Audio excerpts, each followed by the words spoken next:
Hello and welcome to the Opening the Gates April 2024 UK property market update, the most comprehensive monthly market update for estate agents. I'm going to jump straight into it and show you what's been going on in the property market in April. So to start with, I have got the stats and data that I collate from 20 EA. So as always, huge shout out to them for helping me provide this data. So we're going to be looking at April versus March 24, April 24 versus 23, and then the 6-year average for April as well. So on the market means properties which are actually for sale. So more properties for sale in April versus March, 18% almost up on April last year and 23.5% up on the 6-year average. So probably get sick of me saying this, and you'll probably get sick of me saying a lot of what I'm going to say in this recording, but a lot of stability in the market at the moment in terms of figures and a very positive market reset after the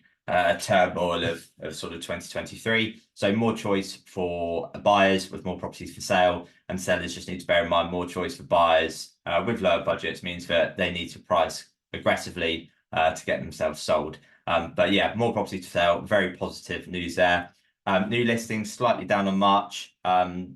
Not really much to report on there. However, they are still significantly up on last year and up on a 6-year average. So more people coming to market, again, is signs that people are becoming more comfortable with where things are at inflation-wise, interest rate-wise, etc., etc.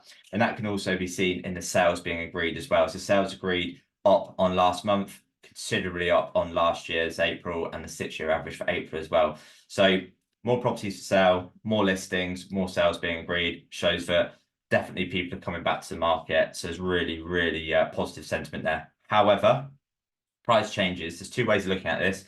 So price changes continue to be on the up. If you look at that, that's 61.5% up on the 6-year average. So still too many estate agents and or sellers are pricing too high to start with. And really interesting data from Rightmove. Their latest data shows that a property that prices correctly from the outset and doesn't do a price reduction has a 76% chance of selling. And those that have to reduce their asking price, therefore start too high, reduce it and have a reduced sticker on it, have a 56% chance of selling. So a 20% difference in chances of selling if you price correctly from the outset. Those that price correctly from the outset as well, I believe, will sell 2.5 times quicker from memory. And we'll know that time kills deals. Let's start that again. Time kills price. So, well, and deals as well, to be fair. But the longer it's on the market for, the less likely it is to achieve a strong price. I'm sure we've all had it over the years where a seller says, oh, imagine if I've got that kind of offer on day one or week one of marketing, where am I going to be at the end of month one? Typically, I would say probably regretting that you didn't accept the offer on day one or week one of the marketing, because that buyer's now disappeared, particularly when there is more competition from other sellers as well.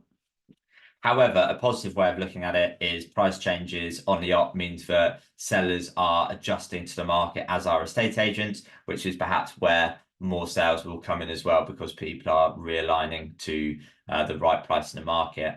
Another positive sentiment I would say is withdrawn properties seem to be coming down, which says to me that you've got more serious movers in the market.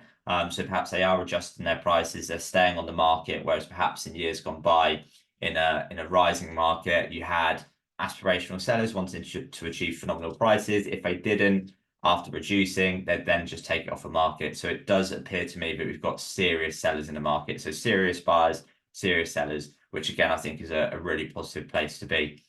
Fall throughs, same as last month, a little bit up on April 2023, but down on the 6-year average. So yeah, it's a bit all over there. But I'd say more fall throughs versus a year ago. Again, more choice for buyers, budgets again being tight. So if something's not quite right on a survey, or if a seller can't find somewhere, if it's taking too long, they'll pull the plug because they've got other things that they can go and buy, whereas it's down on the 6-year average. In terms of relistings, again, I think this is a sign of the confidence coming back to market. A lot more properties coming back on the market, changing estate agents. So tip for any agents watching this is that go after those properties that are on with someone else, or that they have withdrawn from the market, because if they do change estate agents, there's a very good chance that it will sell from a more motivated seller that perhaps went down the cheap route to start with. So going on with a more reputable agent, charging a higher fee, more likely to sell. Again, I would have said this before, but around 38% of what I sold typically in the branch I ran had failed to sell with another agent. So just something to consider there. So move on to new listings, average asking price. So April last year it was 428. March this year, so last month it's around 440, and April just gone at 453. So again, the average asking price of new listings market has continued to rise. Again, not by a massive amount, and we just need to remember that this is new asking prices from listed properties. Typically, at the moment, only half these properties are actually going on to sell. Something to bear in mind when you're speaking to sellers. The average pounds per square foot follows the same route as well. It's continually gone up there. But the more important measure to look at is the average asking price in pounds per square foot of sale agreed, which, as you can see, is a lot more steady. So year on year, there's only been a few £1,000 increase there. And again, remember, this is on the average asking price, not sale price achieved. There could be ones that have achieved 90% of asking price. There could be ones that achieve 110% of asking price. But again, it's still a very good measure. And pounds per square foot, again, slightly on the rise there as well. And this is a really good measure to look at because this is showing the 50% of properties that have actually had a sale agreed rather than just the new instructions where only half of them are actually going to sell. Bear with me whilst I just adjust my microphone. There we go. Mortgage approvals is a good one to look at. So mortgage approvals in March 24, about 61,300, have hit their highest number since September 2022, when we obviously had the turmoil and the mini budget hangover. They're considerably up on March last year, and they're up on February as well. So house purchase mortgage approvals are moving in the right direction, which is a really, really positive sign for the market. I think that when agents, buyers, sellers, the public media talk about the market, we can get too fixated on price. But I think things to look at are prices being achieved, how many listings are coming to market, sales agreed, price reductions, properties withdrawing from market, and actually how many mortgage approvals are happening. So there's probably half a dozen different metrics there to actually be looking at. And I'll come on to that in a bit more detail as we go through this recording as well. So net approvals for remortgaging has decreased, which perhaps says to me, are there people there saying, I don't want to go into a fixed rate yet. I want to see what happens with mortgages after the bank rate paused for the 5th time in a row. As I'm recording this, I think, well, it's Monday, 6th of May, in a few days' time, the latest Bank of England meeting will be conducted. The last time they met as well, it was the first time, I think, for a very long time that all 9 members of the committee were in agreement that they shouldn't increase the base rate. However, sticky inflation and what's been going on over in America with inflation has meant that perhaps we're not going to have as many drops in the base rate as originally thought on that. And also the banks have already factored in base rate drops, which is why we've seen the rates kind of increase a little bit recently with the swap rates there. So anyone holding off looking to buy because they're still waiting for rates to drop down and down, again, probably want to crack on with it from what the predictions are seeing. So on that note, effective interest rate, the actual interest rate paid on newly drawn mortgages has decreased by 17 basis points to 4.73% in March.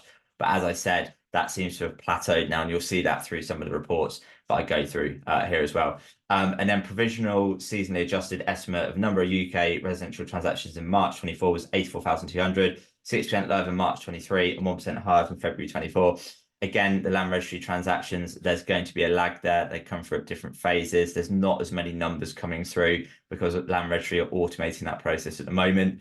So I think for the actual market right now, it's really good to be looking at the sales agreed numbers. And as I go back up to the top here, as we can see, we are moving in the right direction on that. Right, on to the first of the 3 house price indexes from the portals. So from Rightmove, asking prices moving in the right direction in line with the 10-year average. So again, a very normal market, strongest figure since same time last year, and an increase in sales agreed 13% compared to this time last year. So again, what I've already highlighted there. In terms of the key growth, it's been at the higher end of the market. So top of the ladder sector, perhaps where they're less dependent on higher loan to values and mortgage there. Which you'll see here again, top of the ladder has had stronger growth monthly and annually compared to the second step of first time buyers, where they're going to be a lot more dependent on higher loan to value mortgages there. on that. So if I just scroll through here, average asking price trend, again, you can see it sort of bottomed out in December 23, and it's continued to rise here. And I think it's only several £100 off the heights of May 2023. Again, this is asking price of new listings, not what they actually sell for, just to bear in mind. And then in terms of the affordability trend, if you look here, it was coming down with interest rates. This is on a mortgage repayment 10% deposit for a first-time buyer. However, you can see it's crept up again ever so slightly recently with those swap rates going up a little bit on that. So again, any first-time buyers who are waiting for rates to continue to come down, it looks like we have plateaued there, and there will be several references to that as I go through the recording. Price and activity trends, I think 8 out of the 12 months, we'd seen price growth in the average asking price of new listings. So again, moving in the right direction there. And then 5-year asking price trend, as you can see, had the dip through 2023, and then it's continued to rise in the past few months, which is a good sign for confidence in the market. Average stock per agent has been very, very steady, which is positive news. Again, shows just a very normal market. And average time to secure a buyer, it had kept increasing through the summer of last year, but as you can see, it's on its way back down now, which again is positive news. Regional trends, I won't go through this. There's a few regional trends on each index, but if we now move on to Zoopla and Home Track, so their average annual UK house price inflation at minus 0.2, again, very steady. Increase in mortgage repayments for home buyers since March 21 is up 61%. So again, March 21, of course, the base rate was at a record low. The market was going crazy, stamp duty holidays, in record low interest rates, prices were going crazy, but a 61% increase in mortgage repayments. And I think if you look now at a typical buyer's mortgage for their buying power is probably about 25 to 30% less than what it would have been with mortgages where they were 3 years ago. So just something to factor in. So buyers are still there, but perhaps they've got lower budgets than they would have done a few years ago. That's something to just factor in with sellers as well. In terms of this figure here, I should have mentioned 64% of markets registering annual price falls. That's down from 82% in October. So again, whilst it's a high number, it's moving in the right direction as we have this market reset. We're on track for 1.1 million sales in 2024, which is a 10% rise on last year. Again, low million, 1.1 million is a very steady market post-recession of 08. So again, if you can look at your market as, okay, 1.1 is a normal market, working out what does your market share need to be of that, what fees you need to be charging to obviously break even and then make a profit there. I think this is an absolutely spot on paragraph here from Richard Donnell at Zoopla. So as the market continues to adjust to higher mortgage rates, sales volumes are rising and house prices are flat. What the market needs most is continued price stability, which will create the environment for continued growth in sales. That is such a powerful message for any agents watching this. I would strongly recommend you rehearse that, remember it, to use that, because I think when we had the mini budget in autumn 2022, everyone was predicting that house prices would crash, but actually what happened was it was activity that slowed down rather than prices. So lots of buyers and sellers went, oh, I don't like this, I'm just going to sit tight. So that's where we had a massive dip in transactions in 2023. Now what perhaps sellers are seeing is more sold signs are going up, more sold stickers on Rightmove, Zoopla, etc., and they're then incorrectly thinking but prices are rising. And I've had this conversation with quite a few agents saying, Simon, I'm really struggling with sellers at the moment, not accepting the offer on a house because they think prices are rising.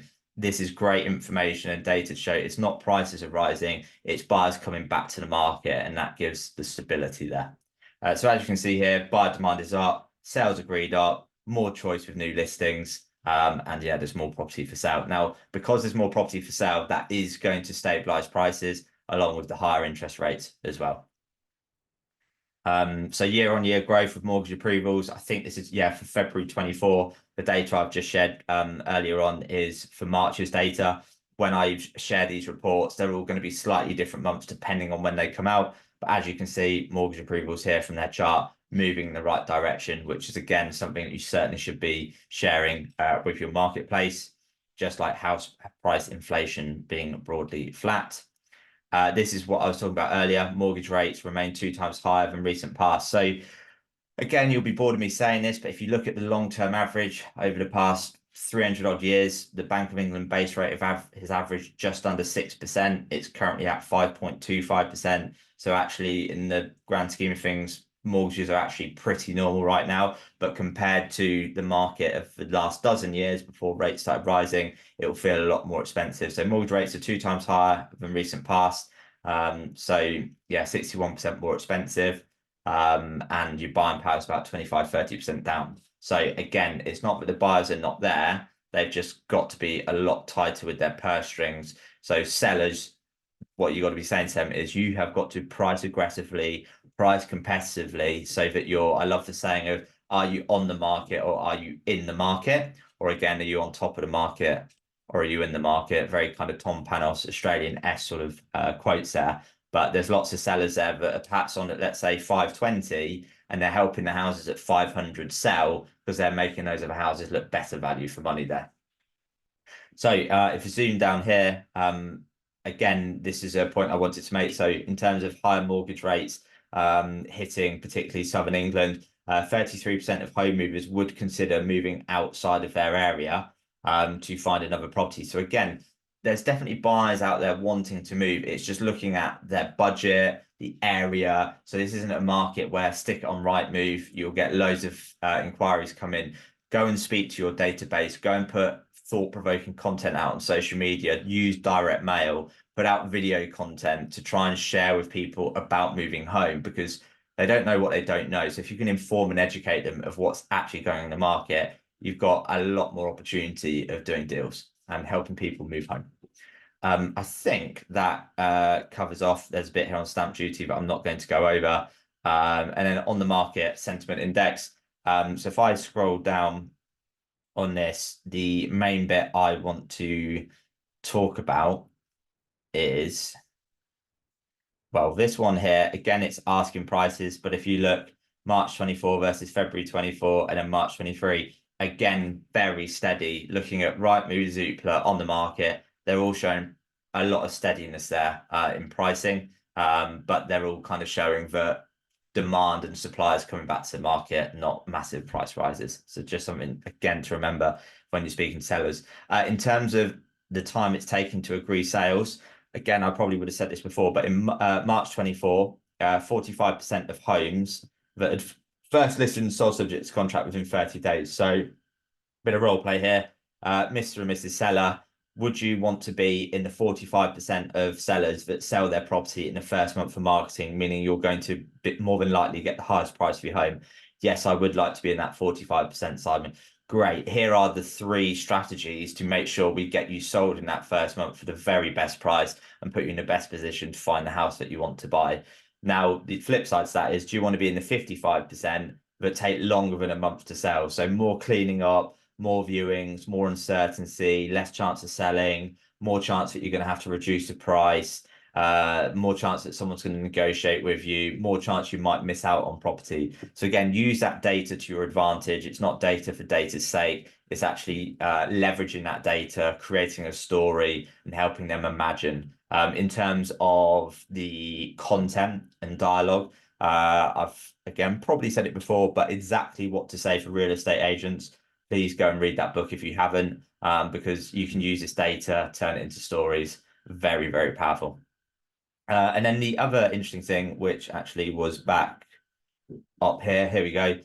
So 20% in March 24 saying they didn't need a mortgage, which is interesting data there. And then 28% saying they hadn't even thought about it. So if you've got buyers inquiring and almost a third haven't even thought about their mortgage, what a great opportunity to try and get them to speak to your mortgage broker. Again, have to caveat, and I would have said this before, no conditional selling there or trying to manipulate, but genuinely helping them understand their affordability. Interesting stat for you as well, in the 2023 property market, from the data I've been able to look at and research, 34.13% of purchases in 2023 were with cash, So just over 1 in 3 purchases, no mortgage involved whatsoever. And then first-time buyers actually equated to 53% of all mortgages in 2023, which was the highest it's been since 1995. So first-time buyers and cash buyers certainly are the biggest buyer groups in the market.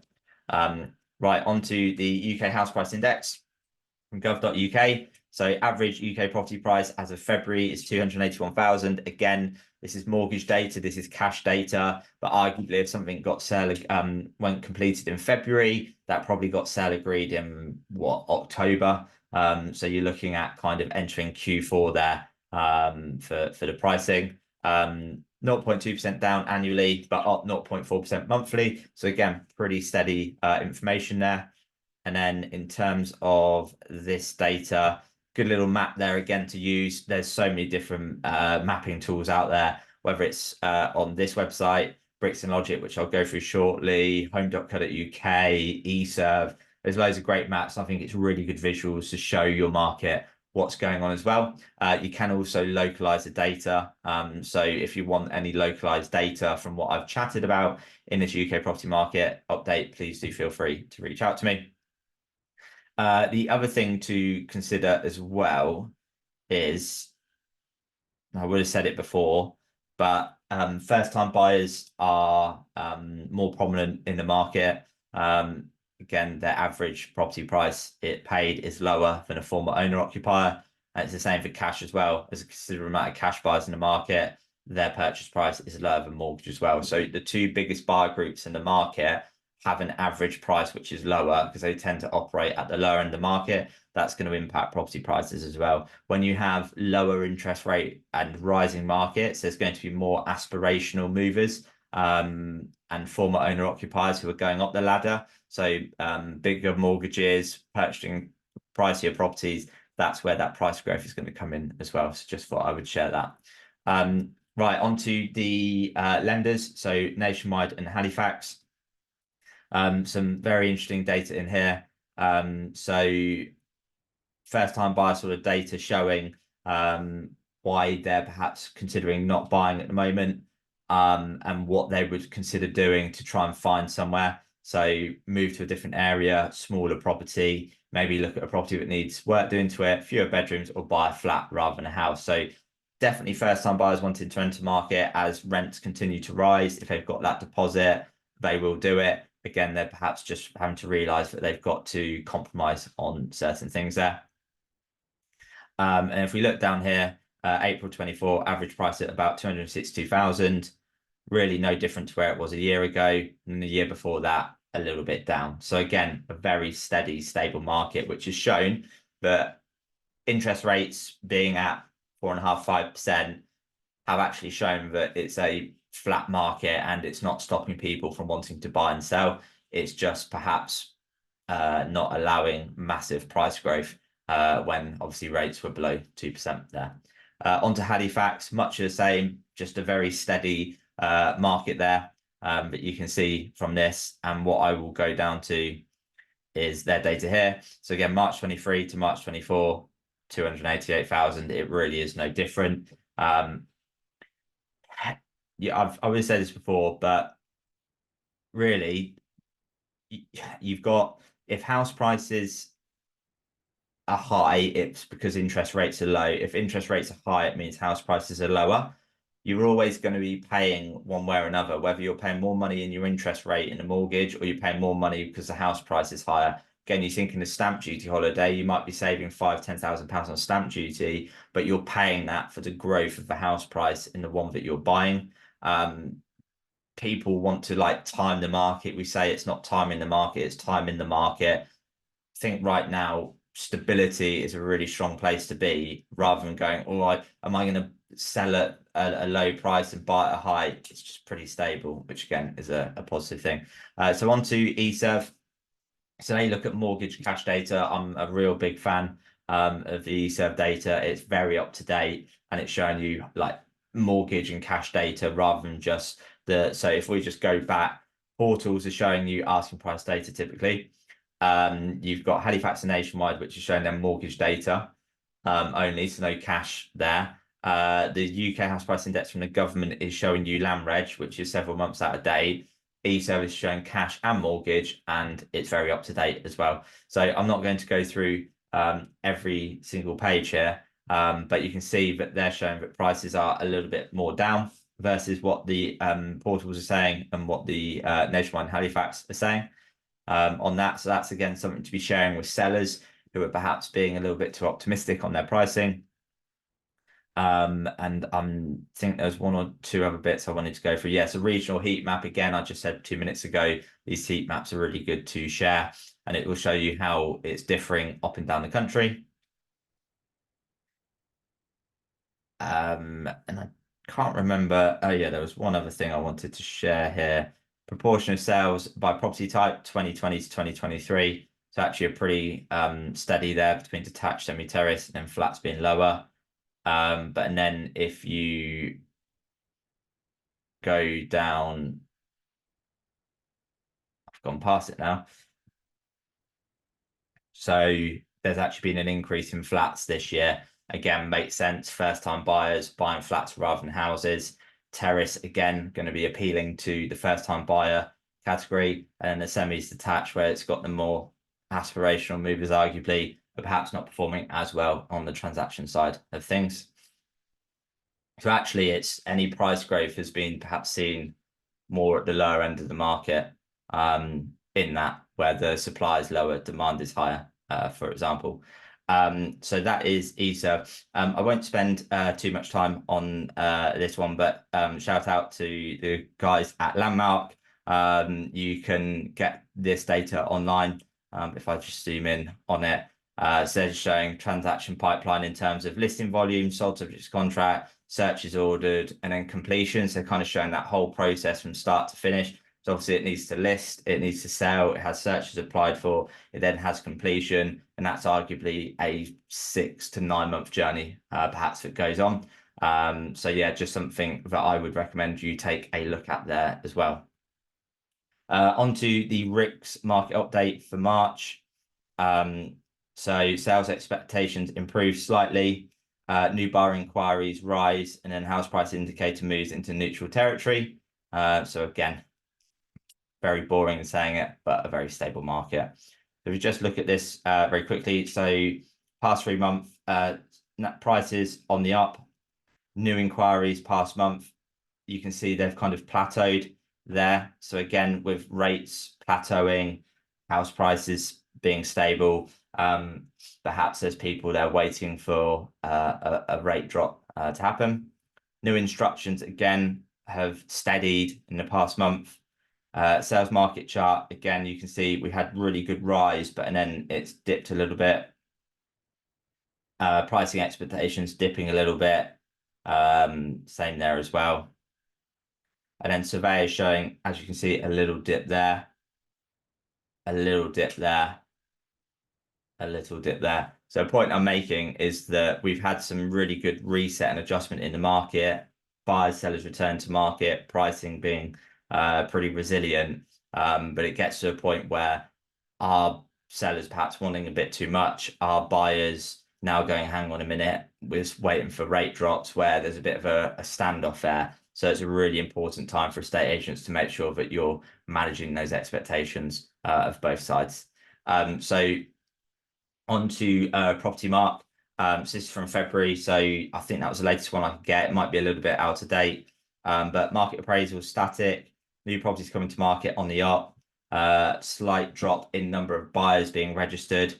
And then if you look at the Bank of England base rate, I think I already said it earlier, but we've had 5 pauses in a row.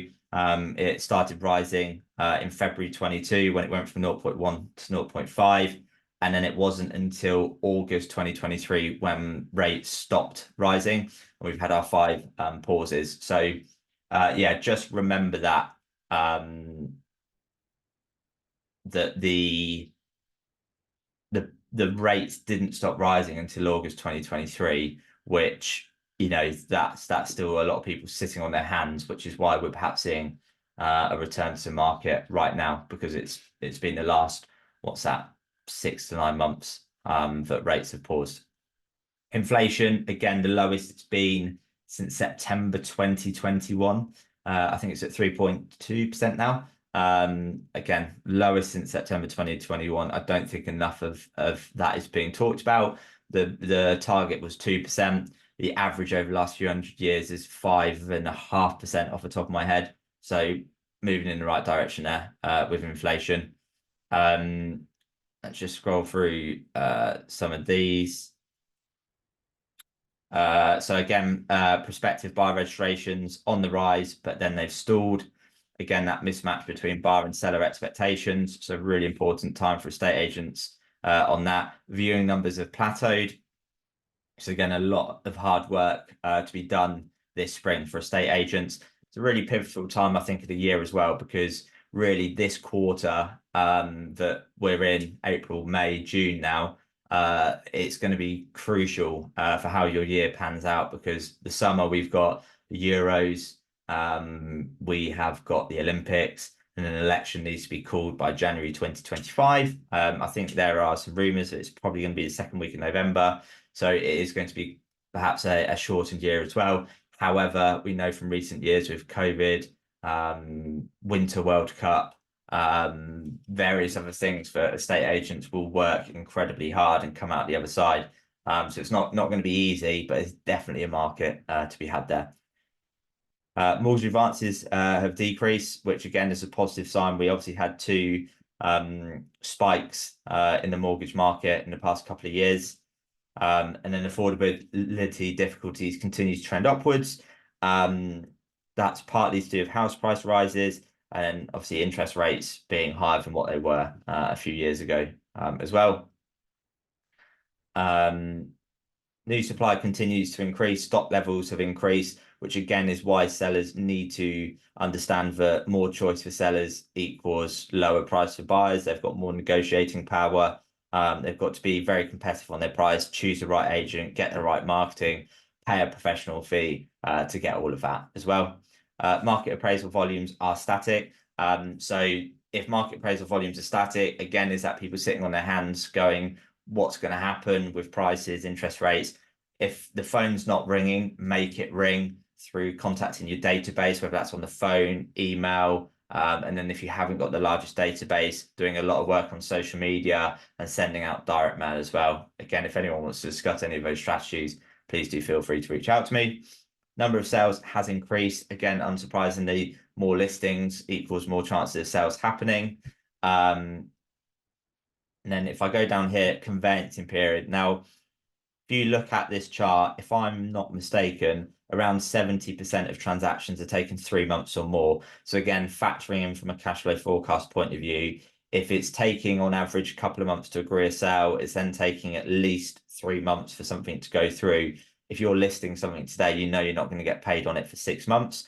And if half the properties you bring to market do actually sell, then that's going to be factored into cash flow forecast as well. So just look at the properties you've got on the market right now.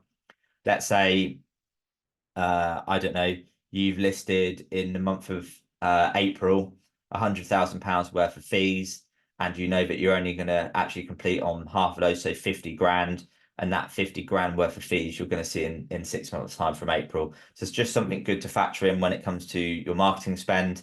And just cash flow forecasting for the future as well. Right, we're on to the final bit here, the last few bits. So home.co.uk. So time on market, current median is 83 days, which is down on the same measure of 93 days in April 2019. Unsold stock count is slightly up than when it was last month. And again, they're saying that instructions are on the up as well. Asking price, again, you'll see is pretty steady there and just slightly down on the heights of the mid part of 2022. Price trend here as well, you can see that over the past year, it has continued to get better as that minus percentage just continues to erode, which is again positive. Stock levels, again, I've said this a lot, but this stock level where I'm hovering now, it needs to be up here off the chart for there to be double-digit house price crash, basically. I'd say there needs to be, God, perhaps up towards 50% more properties on the market for there to be double-digit house price drops, based on looking at the 08-09 data. If you want to know what that data looks like for your specific area, again, please do feel free to reach out to me, and I'll let you know how many properties are on the market now versus a decade ago, versus a dozen years ago when we're in the back end of the recession. Again, growth here, if you look over the past 5 years, even with the correction in the market over the past year to 18 months, we're still about 17% up as England and Wales average. Again, if you want to know the data for your specific area, please do feel free to reach out to me. And then down here, UK asking prices, again, another good heat map. I'll just zoom out on that and you see what the market's been doing. And then time on market, typical time on market, 83 days. That's the median. The actual average is 169 days, which I shouldn't need a calculator to work this out, but that's about 5.5 months on the market. So the average property unsold to be on the market for 5.5 months, arguably outside of agency agreement, and some really good ones to go target as well. If you need help on targeting on market properties, again, as I said earlier, around 38% of the properties I used to sell had failed to sell with someone else. So I'd like to think I know a thing or two about targeting properties which are currently unsold with other agents. Bricks and Logic, again, I talked about mapping tools earlier. They're sort of showing in the first quarter of this year, house prices are up about 1.6%. So again, go check out Bricks and Logic, some really good tools in there to use in the living room for marketing purposes, social media, video content, blogs, direct mail, loads you can be doing with their tools. And I think it's a really good visual rather than just I'm a data geek, as anyone watching this will know. I like my figures, I like my stats, but for those people who are the other side of the brain, more creative, let's say, they're perhaps going to be better with the visual side of things, which is where I see these sort of mapping tools work really, really well. And then penultimate, really moving. So essentially they're doing conveyancing quotes. They get those 12 weeks before completion typically happens, and they have about a 9-10% share of the market. And if I just scroll down here, they're predicting in Q2, average price was around 309,000, and in Q1 it was about 311.5. So not much of a swing there between the two of those. And then they actually measure what their prices are saying compared to Land Registry as well. Again, the Land Registry data is going to be quite lagged, and it's not up to date. So their Land Registry data is Q1 2023. We've got February Land Registry data now. But again, go check out really moving house price forecast on that. And then last piece of jigsaw is the FIA member sentiment survey. So there are approximately 50-60 postcode exclusive members in the FIA across the UK. And each month they are surveyed to understand market sentiment on what's going on in their areas. And as you can see here, April compared to March, prices are very, very steady. Listings are on the up, viewings are on the up, sales agreed are on the up, falls through the same. We've got a 72% positivity on that. So you've got independent agents giving their opinion there. And it looks like a pretty solid market there from them. So thank you very much to all of you for tuning into my April property market update. If anyone's got any questions at all, please do feel free to reach out to me. If you've got any feedback on what you'd like to see less of, what you'd like to see more of in the market update, please do reach out to me as well, because I want this continuously get better. And then, yeah, review it, like, subscribe to the channel, and share it with any agents that you think could benefit from watching this as well. But I'll be back at the start of June for the May 2024 update. And thank you very much for watching.